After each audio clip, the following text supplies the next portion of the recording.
Francisco de Aguirre en San Pedro de Atacama, con 25 hombres, 15 de a caballo, perdón, 25 hombres, sí, 15 de a caballo y 10 arcabuceros. Habían juntado, Francisco de Aguirre en San Pedro de Atacama había juntado muchísimos sacos con cosecha de maíz para el viaje. Entonces Valdivia se encuentra ahí en Chiu Chiu, en la Atacama la Chica, deja el campamento y va con 10 a encontrarse con Francisco de Aguirre en San Pedro de Atacama. Y se produce una insurrección, porque estábamos en plena insurrección de los atacameños. Y viene eso lo cuenta Jerónimo de Vivar, uno de los capitanes de Valdivia, Jerónimo de Vivar. Tuvieron que atacar la fortaleza, el Pucará que hay ahí en San Pedro de Atacama. Con éxito. Y regresa Pedro de Valdivia a su campamento. ¿Qué había pasado en el campamento? Vámonos atrás. Tenemos que irnos para atrás. Cuando Pedro de Valdivia le pidió el permiso a Francisco Pizarro de poblar estas tierras, las tierras de Chile, le entregó el título de teniente gobernador a Valdivia. Pero llegó de España su antiguo secretario, Pedro Sánchez de la Hoz, que se fue con el rescate de Atahualpa con un montón de plata, la malgastó en España, pero se casó con un aristócrata y regresó con títulos que le había dado el rey. Pero el rey le decía en aquellos títulos que no fue, porque ya había dado otros títulos el rey Carlos V, había dado otros títulos, por tanto le decía en aquel escrito, en aquel pergamino que llevaba, era que podía ir a los lugares como que no fueran de Pedro de Mendoza. Pedro de Mendoza estaba en lo que es ahora Argentina, en la zona del Río de la Plata. Camargo, que abandonó la empresa, que estaba lo que era la antigua Nueva Toledo, que era de Diego de Almagro, que se la entregó a Valdivia. Estaba, ¿qué otro más? Bueno, había varios que se habían entregado distintas sesiones. Y Pedro Sánchez de la Hoz quería manipular y hacer una buena transacción, o sea, tratar de sacar alguna tajada con el título que llevaba. Pero Francisco Pizarro lo conocía y no le encontró ninguna cualidad para ser un adelantado, un conquistador, un poblador de territorios nuevos. Para nada. Entonces, pero tenía que ceder. Y ahí cedió con Valdivia. Valdivia también cedió y se firmó un acuerdo que los dos iban a ir en la misma empresa. Y Pedro Sánchez de la Hoz se comprometió a reunir 80 corazas, pólvora, etcétera, y unos bergantines, unos navíos para ir hasta Chile a reforzar a Valdivia.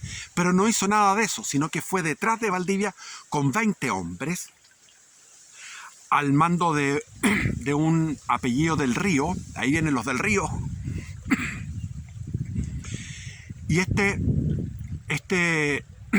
con 20 hombres, pero él se adelanta, Pedro Sánchez de la Hoz, con 3 hombres, se adelanta y sabe que Valdivia está alojando en Chiu Chiu, en la Atacama Chica.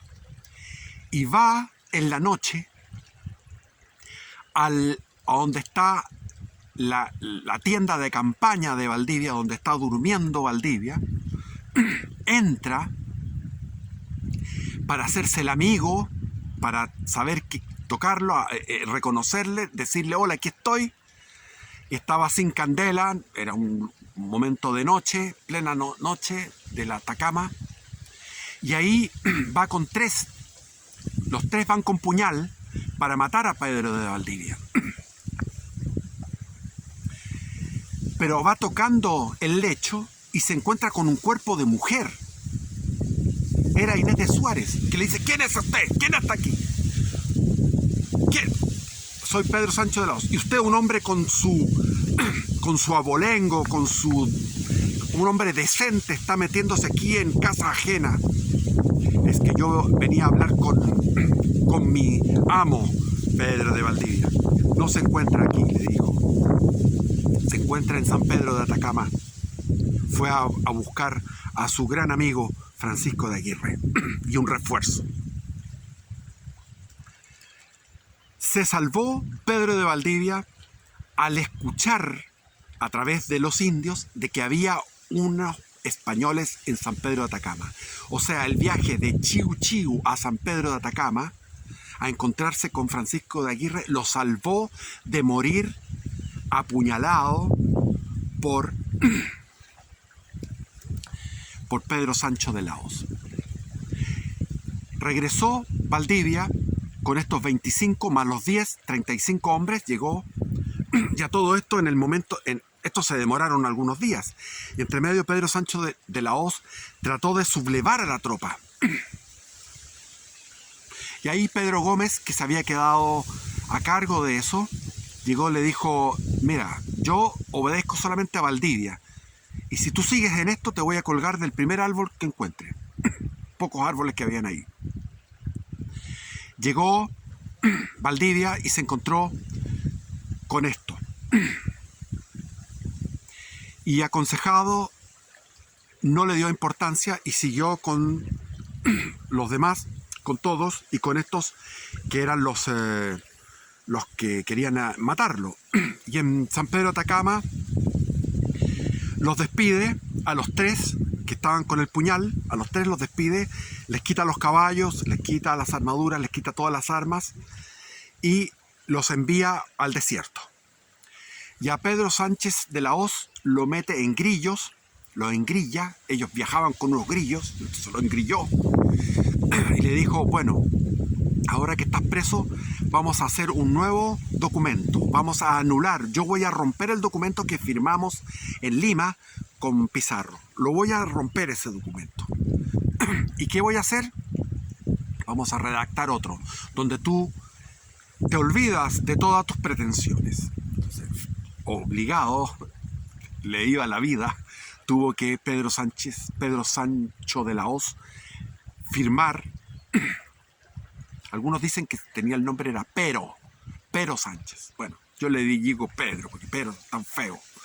Pedro Sánchez de la Hoz. Era Pero Sánchez. Bueno. Y firma y deja sin efecto la gobernación. Queda como gobernador solamente Valdivia, legalmente.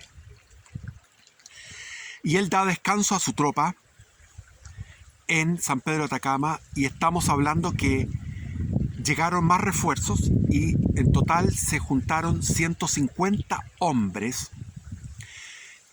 Inés de Suárez, 900 indios yanaconas que transportaban herramientas, herraduras para los caballos, alimentos, transportaban chanchos, gallinas, semillas de trigo, etcétera. Todo lo que era para fundar una nueva ciudad, una nueva civilización en las tierras tan salvajes. Y da descanso 2 meses, y ahí en San Pedro de Atacama, cuando estuve yo en el año 1976, en el verano de 1976, vi la casa de Pedro de Valdivia, la primera casa que se construyó en Chile, fue esa casa que está al lado de la iglesia, a un costado de la iglesia, 1540, primera casa de adobe. Ahí se firmó el primer documento en el territorio chileno, donde el documento entre Pedro de Valdivia y Pedro Sánchez de la Hoz, y la primera casa, 2 meses de descanso para empezar la travesía del desierto de Atacama, por un camino del Inca que iba de aguada en aguada. Pero el tema es que estamos hablando de muchísima gente que iba, y muchísimos caballos, llamas, alpacas, vicuñas. O sea, estamos hablando de una caravana inmensa que requiere de mucha agua. Y Valdivia no quiso dividir, solamente destinó a Alonso Monroy, que era uno de sus capitanes. A todo esto podemos hablar de que todos los que los capitanes de Valdivia, estamos hablando de Jerónimo de Vivar, Alonso Monroy, Juan Boón, Francisco de Villagra, Pedro de Villagra, el primo, Pedro, gran guerrero, brazos de acero, eran unos espadachines tremendos, podían luchar contra cientos durante días, eran superhombres, eran super guerreros. Jerónimo Alderete, Juan Fernández de Alderete, primo. Y van a salir más nombres, porque son el mismo Quiroga, Rodrigo de Quiroga. Son todos personajes extraordinarios. El capellán, iban tres sacerdotes. Uno de ellos fue un cronista que narró todo, era muy letrado.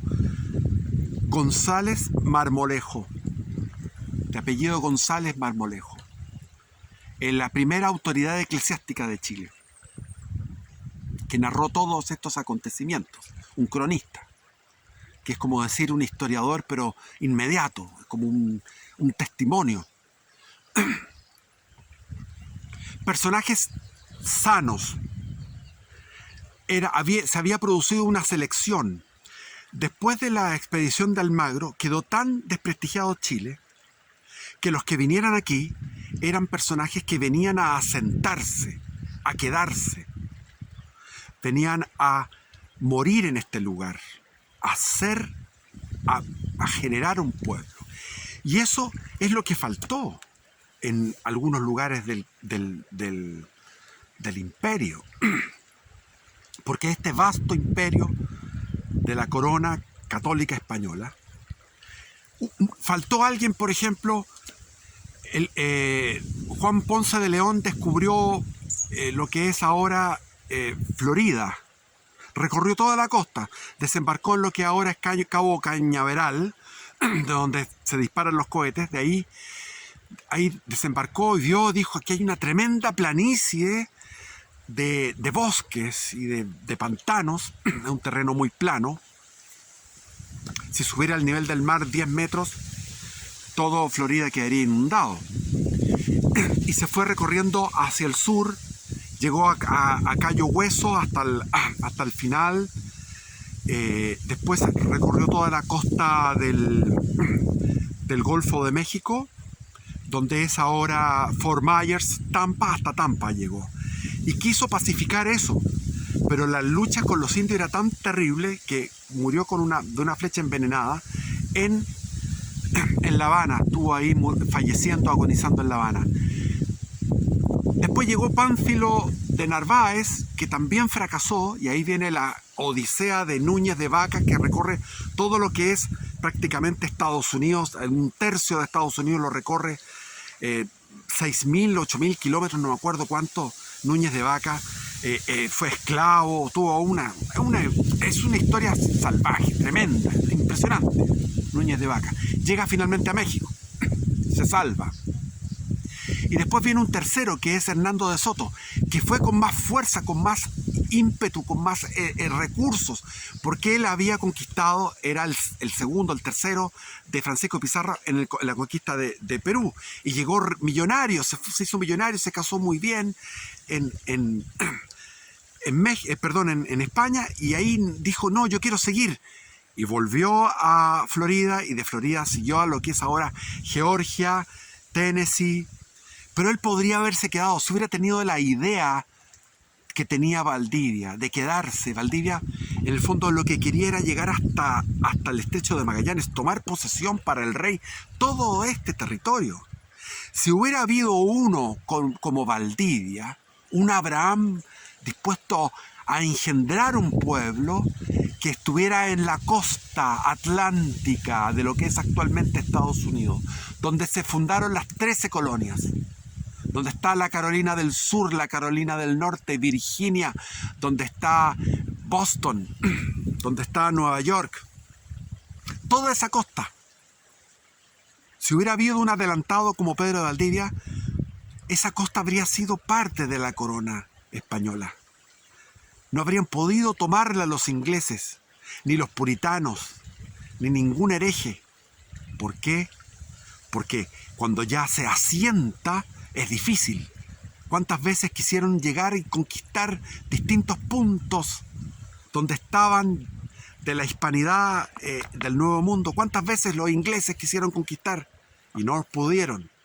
Es decir, si hubiera habido un Pedro de Valdivia que hubiera ido hacia Georgia se lo pusieron por el rey Jorge II de Inglaterra, imagínate, Georgia, wax, qué vomitivo.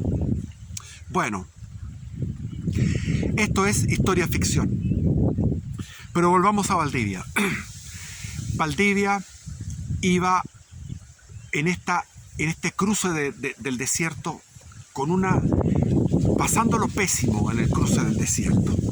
En una de esas, en la zona de lo que es la cordillera de Domeico, porque el problema es que cuando tú sales de San Pedro de Atacama, comienza el desierto de Atacama en pleno.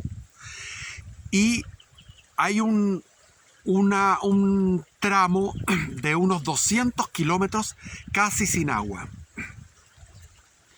Ellos llenaban una especie, los estómagos de animales, los estómagos eran de cuero, los llenaban de agua, iban cargados de agua, pero en un momento se les terminó. Y fue Inés de Suárez que dijo, aquí hay agua. Y cavaron y encontraron agua, que ni siquiera los incas ni los indios de la zona habían encontrado agua ahí.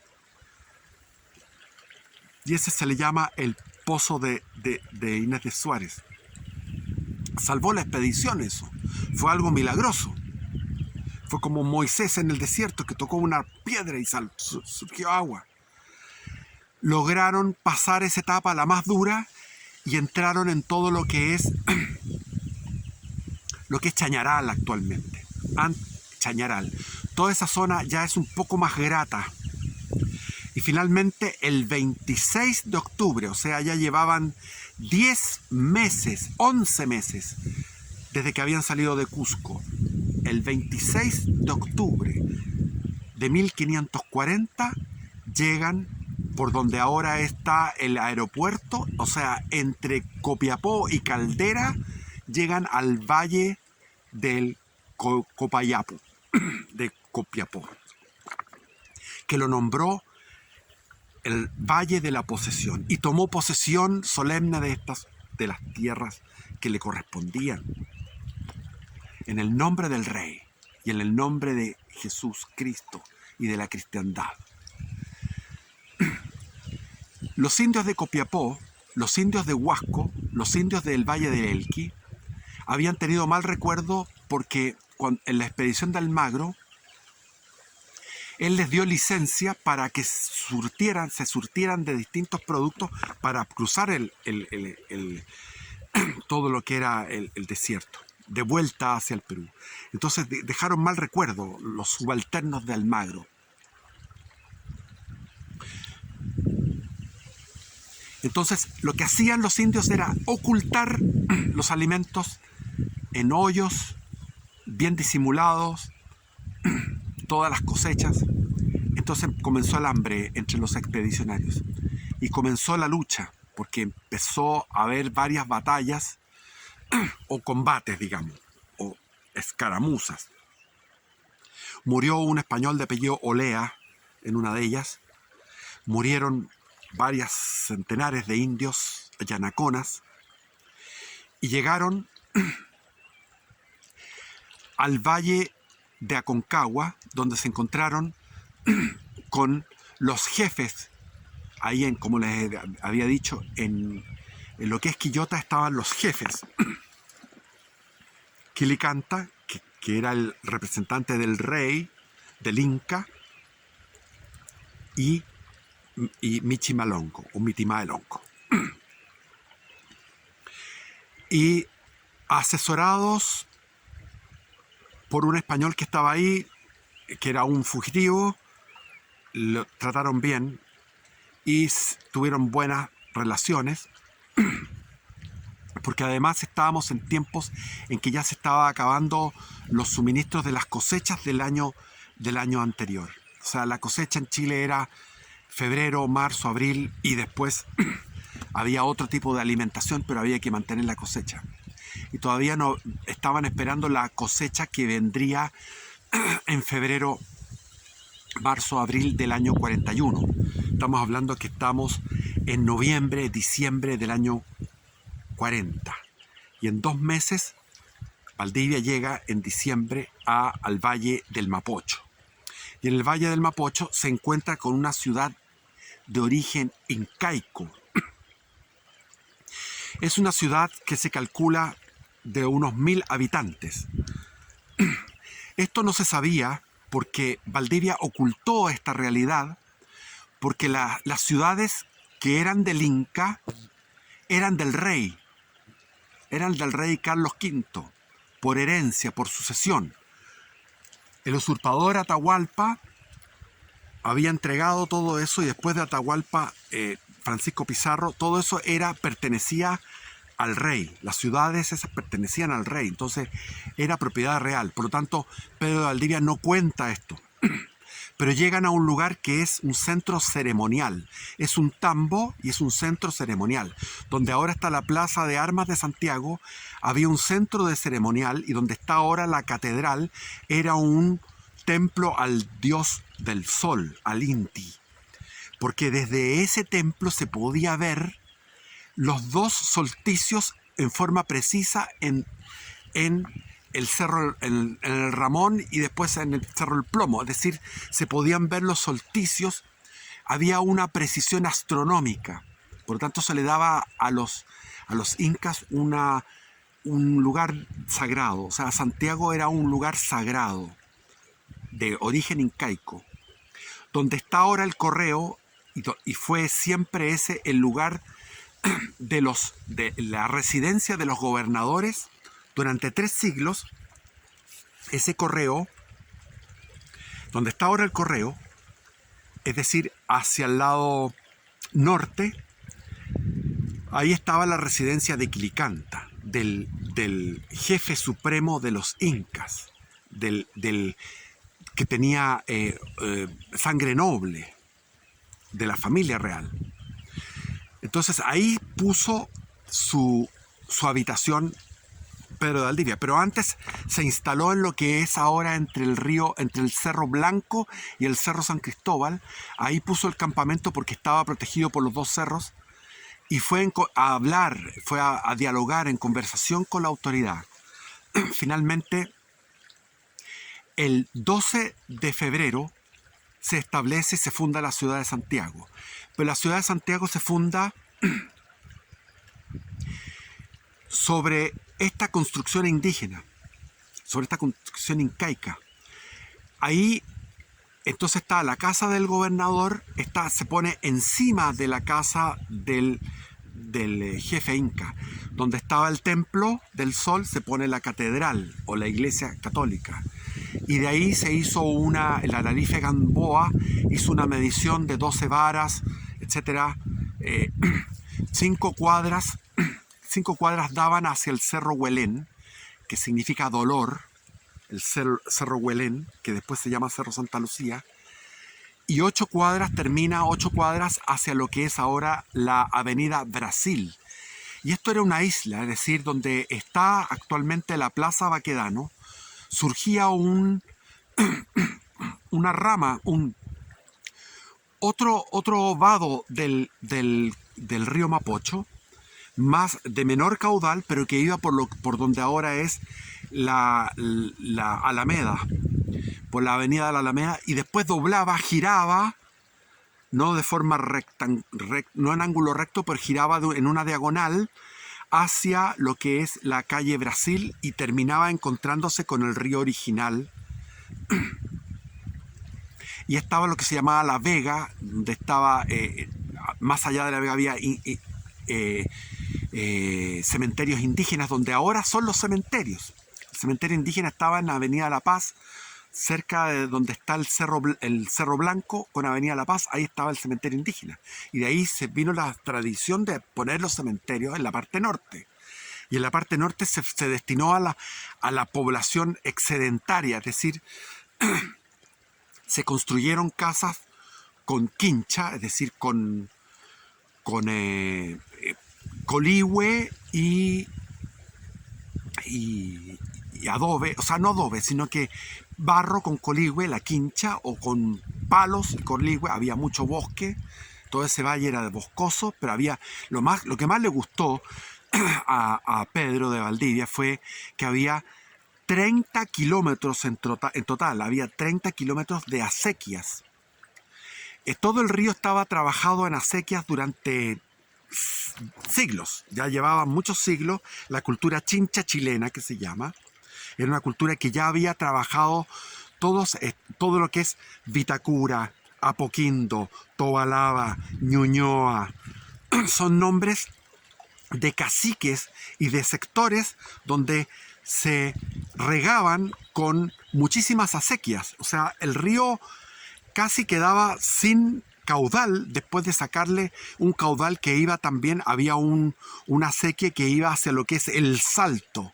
Y ahí caía en una especie de salto, o sea, en una especie de catarata pequeña, esta acequia que se sacaba del río Mapocho y caía en lo que es ahora la ciudad empresarial y regaba todo lo que es Huechuraba y Quilicura. Había cultivos en toda esa zona, en la zona norte. Cambió el viento. En la zona norte de Santiago, es decir, había muchísimo cultivo. Entonces eso permitía a los españoles mantenerse, había población indígena para tener encomiendas y al mismo tiempo desde el Cerro San Cristóbal se podía divisar todo.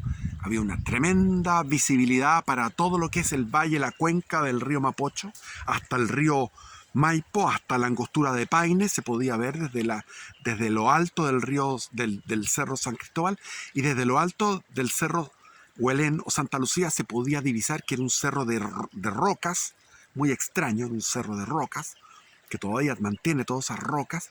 Desde ahí se podía ver también el valle ante cualquier asonada y podía ocuparse como una atalaya, como una fortaleza. Las fechas están en discusión.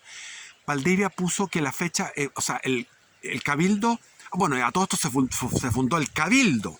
El 7 de marzo se funda el cabildo, que es la máxima autoridad. Después del rey está el cabildo, que es la autoridad que viene de abajo hacia arriba. Es una autoridad orgánica, donde van los hombres más importantes. Es decir, de los 150 españoles que llegaron, los que constituyeron el cabildo fueron alrededor de 90. O sea, hay algunos que no estaban ahí, porque se les consideró de bajo nivel, porque había algunos que eran aventureros, de mal vivir. Solamente había 90 que eran los que tenían cierta prestancia para inaugurar el cabildo. Y ahí se estipuló al señor Pastrana, que era como el procurador, el alguacil, el alcalde era Francisco de Aguirre, estaban los regidores, que era uno de ellos era Quiroga, etcétera. Había personajes, Juan Bon, eran personajes importantes que eran los regidores. Y ellos proclamaron como gobernador a Valdivia. ¿Por qué tenían que proclamarlo como gobernador? Porque los indígenas, una vez que ya tenían hecha la cosecha, se envalentonaron y se pusieron con bravatas y empezaron a gritar desde lo lejos insultos diciendo que iban a entrar en guerra. Y uno de ellos fue capturado y fue sometido a tormento para sacarle información. Y el tipo dijo, el indígena dijo, mira, lo que pasa es que sabemos que Francisco Pizarro, el gobernador del imperio, allá en Lima, fue muerto por el hijo de Almagro, por Almagro el Mozo, que era mezcla de español con india. Almagro se había tenido hijos con una indígena de Guatemala, creo, no me acuerdo de dónde. Bueno, del Darién. Bueno, entonces llegó esta noticia y el que le había dado la autoridad era Francisco Pizarro. Y si Francisco Pizarro estaba muerto y había una guerra civil, podía perder la autoridad Valdivia. Entonces el cabildo le pidió que se pronunciara y Valdivia dijo que no. Después de nuevo de que no. O sea, se demoró desde mayo, junio. A mediados de julio ya Valdivia aceptó. Después de 3 veces que se negó, finalmente aceptó ser el gobernador porque el pueblo lo proclamó, el pueblo que eran 90 hombres, lo proclamaron que sin él la conquista, digamos. Eso es el problema de los términos. Tenemos metido el término de conquista. Si Pedro de Valdivia no fue un conquistador, lo que fue Pedro de Valdivia fue un fundador, que es diferente. Un civilizador. Bueno, entonces, ¿qué tenía que hacer Pedro de Valdivia en ese momento? Dijo, lo más importante es buscar refuerzos desde Perú. ¿Cómo lo vamos a hacer? Fue a desbaratar a los indios que estaban alzados. Estaba Michimalongo, que se había entendido con él de forma pacífica, pero Michimalongo ahora estaba alzado en el Valle de Aconcagua. Y fue al Valle de Aconcagua con 70 jinetes, lo derrotó en un pucará. Rodrigo de Quiroga capturó a Michimalongo y al capturarlo los indios se dispersaron. A todo esto hay una historia que cuenta Jerónimo de Vivar que uno de apellido Sánchez, un soldado de apellido Sánchez, entró a uno de estos pucará donde había 600 indígenas y los 600 indígenas se horrorizaron ante la temeridad de un solo hombre, que era tremendo el hombre, era gigante, tremendo. Ahora Pedro Valdivia derrotó a Michimalongo en todo el Valle de la Aconcagua y Alonso de Monroy fue hacia el sur, hacia Cachapoal, a derrotar a los que estaban en la zona del Cachapoal, hacia el sur de Santiago. Estaba pacificado todo esto y Valdivia dijo, ya una vez que están pacificados vamos a hacer algo muy importante. ¿Qué es lo que había que hacer? Construir un bergantín para ir a Perú a buscar y encontrar los lavaderos de oro que el dato lo entregó Michimalongo. Michimalongo les dijo, aquí están los lavaderos de oro. Los lavaderos de oro estaban en Marga Marga, donde ahora es Viña del Mar, donde está el casino de Viña del Mar, todo eso, pero más hacia tierra adentro.